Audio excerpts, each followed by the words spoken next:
Je m'excuse, ICT avait raison. Durant ces dernières vidéos et ces derniers mois, j'ai critiqué à de nombreuses reprises ICT, j'ai critiqué à de nombreuses reprises le smart money concept. J'ai critiqué Michael Huddleston qui a justement proposé des notions d'analyse technique qui me paraissaient pas vraiment pertinentes et même souvent incohérentes.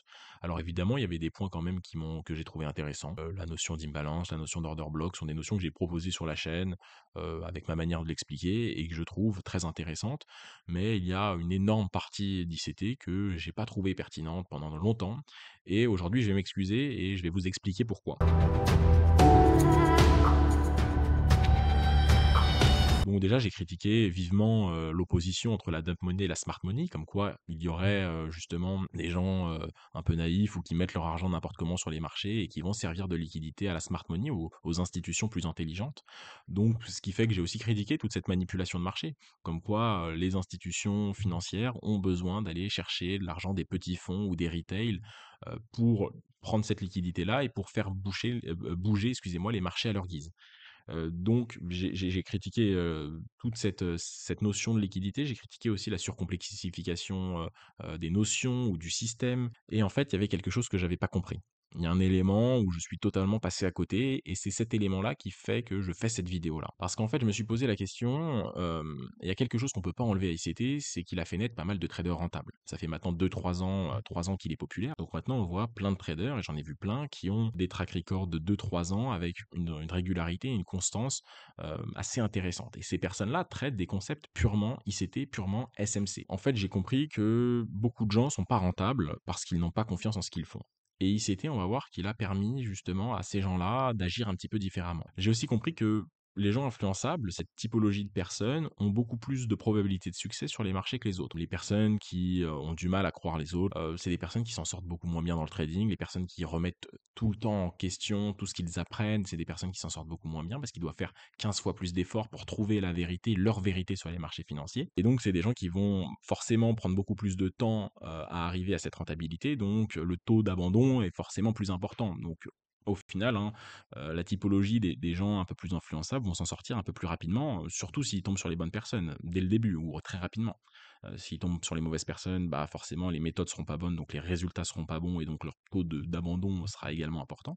Mais en tout cas, les gens influençables, pour moi, hein, j'ai pu observer pas mal de personnes et ça reste une conviction, c'est que les gens influençables, c'est une typologie de personnes qui s'en sortira mieux dans le trading que les autres. Il y a d'autres typologies, les personnes un peu jeunement footistes qui vont travailler un système dans leur coin, sans vraiment remettre en question les choses, sans chercher à améliorer, à perfectionner, mais juste, voilà, ils bossent un système quelques mois, et puis ensuite, ils vont sur les marchés se tester, et puis si les lois du hasard font que les premiers mois sont plutôt bons, bah, ils arriveront à trader avec consistance et avec confiance avec le temps assez facilement.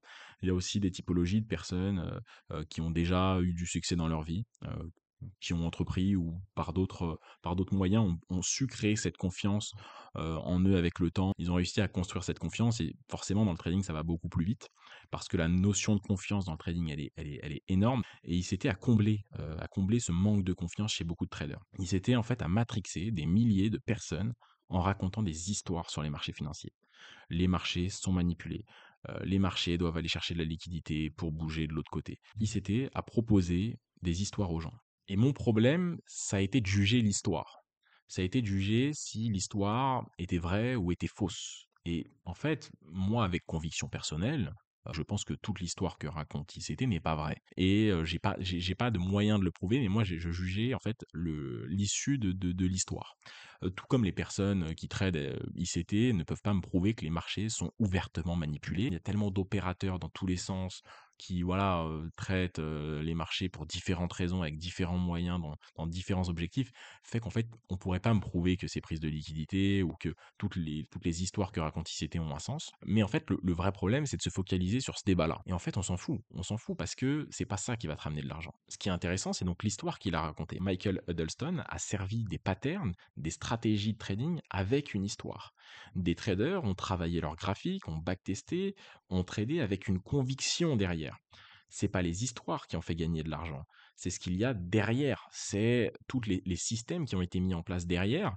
Et ces personnes, en fait, ont appliqué, ont exécuté leur système en pensant à l'histoire qu'il y a derrière, en pensant que cette liquidité-là, c'est bon, je suis dans la bonne zone parce qu'on est allé prendre cette liquidité-là, j'ai cette confirmation-là que les banques ont validé, hop, je rentre dans le trade. Et ces personnes-là, en fait, déjà, quand elles ont tort, elles pensent pas que c'est le système qui est faux.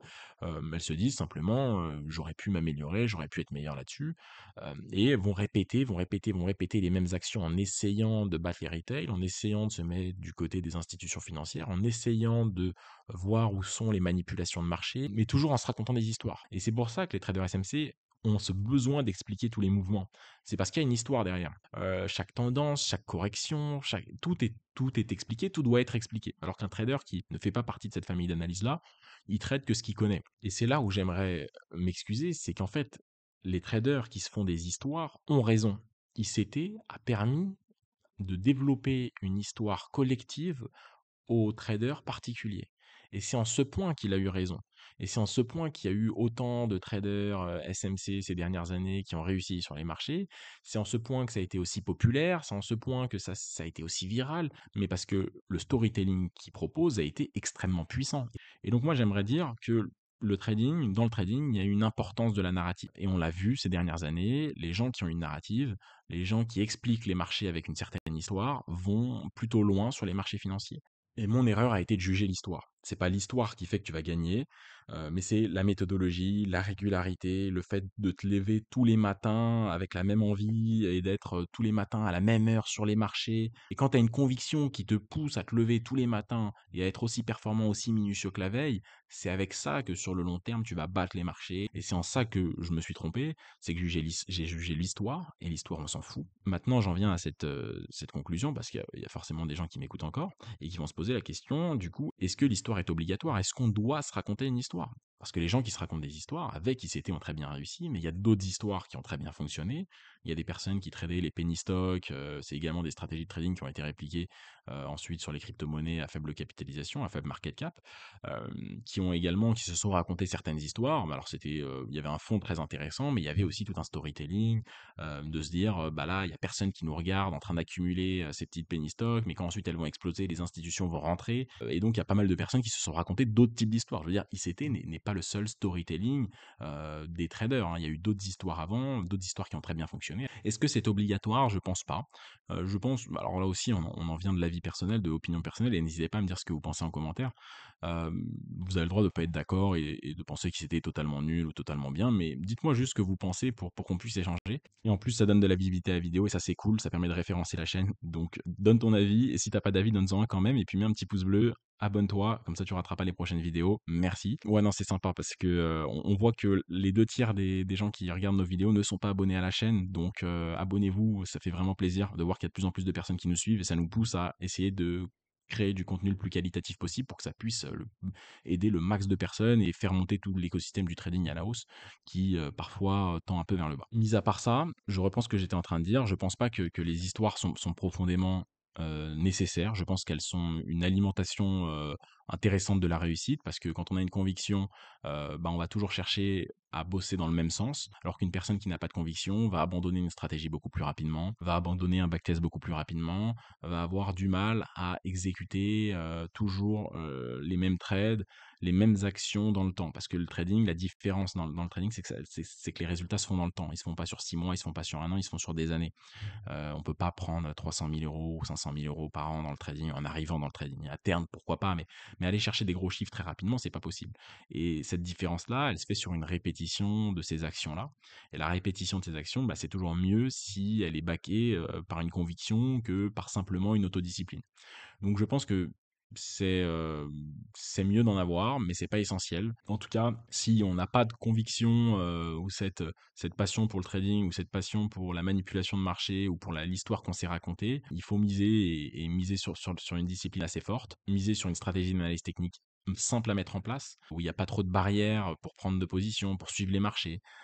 Et puis également une gestion du risque très intéressante pour gagner de l'argent et pour avoir une carotte assez proche, hein, de nos têtes, si vous voyez ce que je veux dire. Donc, c'est-à-dire, en gros, des risques reward ratio moyens pas trop importants, et s'habituer à gagner de l'argent rapidement pour au moins avoir le goût de gagner de l'argent régulièrement.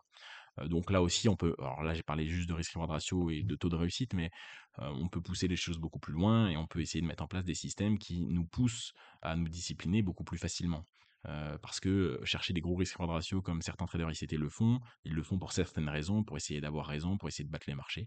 Mais il y a d'autres manières de se pousser à être à être autodiscipliné. Et donc l'appât du gain, si on sait s'en servir, peut aussi être très efficace. J'espère que vous avez apprécié cette vidéo. N'hésitez pas à mettre un commentaire, liker la vidéo, abonnez-vous. Et puis on se retrouve très prochainement pour une autre vidéo.